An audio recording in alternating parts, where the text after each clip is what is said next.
اعوذ باللہ من الشیطان الرجیم بسم اللہ الرحمن الرحیم نحمدہ و نصلی علی رسولہ الکریم اما بعد. بہت شکریہ ایڈوکیٹ ڈاکٹر عابد شیروانی.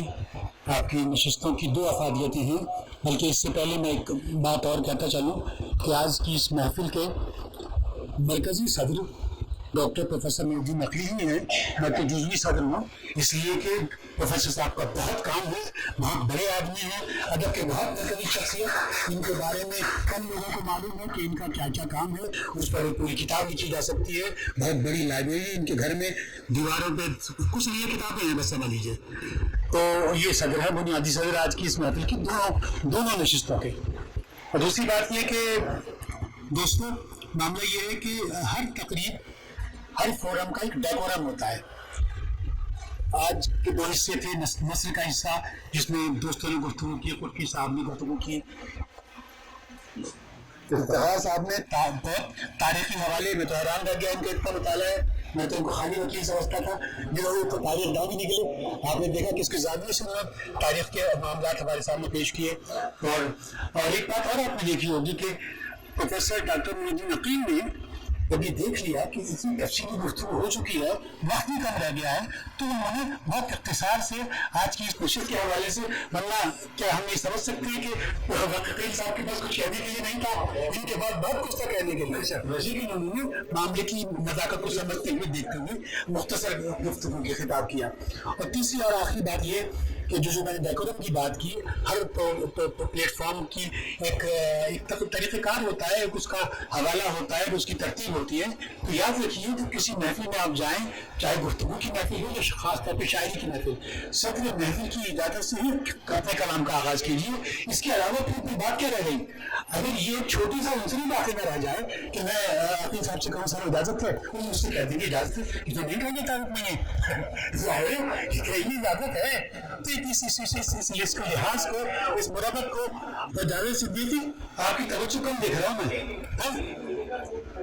اچھا، اور ایک اور آخری بات کہ ان نشستوں میں ہم نہ صرف یہ کہ سیکھتے ہیں کہ معززین کیا کہہ رہے ہیں، اور شاعری میں سنتے ہیں ہم ایکسچینج آف ویوز ایک دوسرے سے کہ میں معاملات میں کیا نقطہ نظر رکھتا ہوں اور سامنے والا کیا نقطہ نظر رکھتا ہے.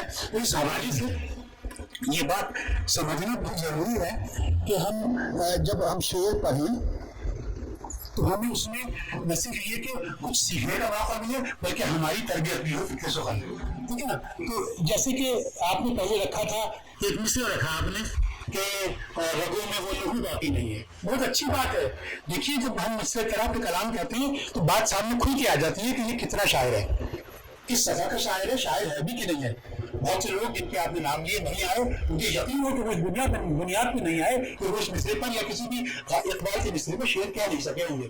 انتہائی معذرت کے ساتھ نام کسی کا نہیں لے رہا. اور جو آئے اور جنہوں نے پڑھا، عروج شاعر سے عروج نے پڑھا، بشر عروج نے اس مصرے پہ بات کی، ڈاکٹر نثار نے پڑھا مصرے پہ بات کی، اور انہوں نے غالب کے مصرے پہ غالباً کسی اور نے بھی کوئی اور مصرع تھا اس پہ بات کی. تو یہ بھی بڑا ضروری ہے کہ آپ مصرع دیجیے، میں بلائیے، مدعو کیجیے، اور ان سے کہیے بھی اس مسئلے پر پڑھیے. ہم 40 سال ہو گئے مجھے اس شہر میں ادیبوں کی اور شاعروں کی نگاہیں دیکھتے ہوئے. بڑے بڑے ادیبوں کو میں نے دیکھا، انہوں نے کلام نہیں پڑھا، لیکن بھیا میں لکھ کے لایا ہوں، معذرت کرتا ہوں.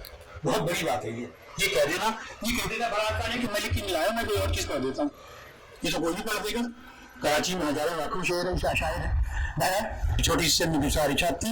مجھے بھی کل رات ان سے بات ہو رہی تھی نثار سے، کہنے لگے بھائی جو پچھلا مشاعرہ ہونے والا تھا جو اس میں موضوع اقبال کے حوالے سے تھا، اس میں یہ مصرع دیا گیا تھا. میں نے کہا میرے تو علم میں نہیں ہے. کہنے لگے آج پھر یہ کل مشاعرہ ہو رہا ہے. میں نے کہا نہ مجھے مصرع طرح کا علم ہے، نہ مجھے یہ علم ہے، یہ میں تو یہ سمجھ رہا ہوں کچھ بھی پڑھ دیا جائے گا.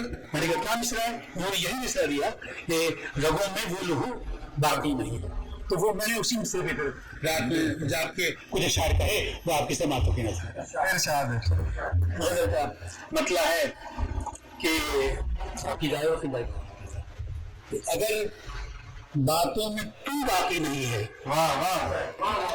اگر باتوں میں تو باقی نہیں ہے تو کوئی گفتگو باقی نہیں ہے. اگر باتوں میں تو باقی نہیں ہے تو کوئی گفتگو باقی نہیں ہے. اور ہوئے ہیں اس طرح دامن دریدہ، ہوئے ہیں اس طرح دامن دریدہ.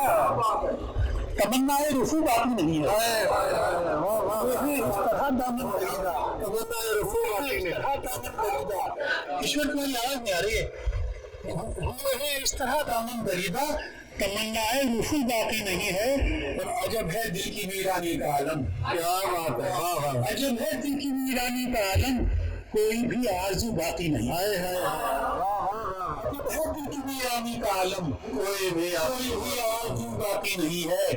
اور عارف صاحب تو جس کا حسن ایمان کی حرارت، گرا لگائیے، جس کا حسن حرارت ایمان کی حرارت رگوں میں وہ لہو باقی نہیں، کیا بات ہے، بہت اچھی بات، جس کا حسن ایمان کی حرارت، عارف صاحب جس کا حسن ایمان کی حرارت رگوں میں وہ لہو باقی نہیں ہے، وہ جس بنیاد پر تھی سر بلندی، جس بنیاد پر تھی سر بلندی مسلمان کی وہ خو باقی نہیں ہے، وہ جس بنیاد پر تھی سر بلندی مسلمان کی وہ خو باقی نہیں ہے، اور شکست اس شخص نے تسلیم کر لی۔ اکثر قوافی ایسے ہیں جو آپ نے بھی کرتے ہیں، تو شکست اس شخص نے تسلیم کر لی وہ جس میں جستجو باقی نہیں، اس شخص نے تسلیم کر لی، بہت خوبصورت شعر ہے جناب، جس میں جستجو باقی نہیں، وہ جس میں جستجو باقی نہیں، اور دلوں میں رت جگہ مایوسیوں کا، کیا بات، دلوں میں رت جگہ مایوسیوں کا، سحر کی آرزو باقی نہیں ہے، دلوں میں رت جگہ مایوسیوں کا، سحر کی آرزو باقی نہیں ہے، ہر ایک آواز ہے وحشت زدہ سی، ہر ایک آواز ہے وحشت زدہ تھی، ہر ایک آواز ہے وحشت زدہ سی، کوئی بھی خوشبو باقی نہیں ہے، بہت خوبصورت، ہر ایک آواز ہے وحشت زدہ سی، کوئی بھی خوشبو باقی ہے، بس سبھی کچھ ہو رہا ہے زندگی میں، سبھی کچھ ہو رہا ہے زندگی میں، بس اب ایک ہاؤ ہو باقی نہیں ہے، ہو رہا ہے زندگی میں، بس ایک ہاؤ ہو باقی نہیں ہے، کافی بیٹھتے بھائی، سبھی کچھ ہو رہا ہے زندگی میں، بس ایک ہاؤ ہو باقی نہیں، بس اب ایک ہاؤ ہو باقی نہیں ہے، اور آخری شعر غزل کا شعر ہو گیا، خالص میں نظر کرتا ہوں، اور نہ بدوں گی کیا تھا جس نے وعدہ،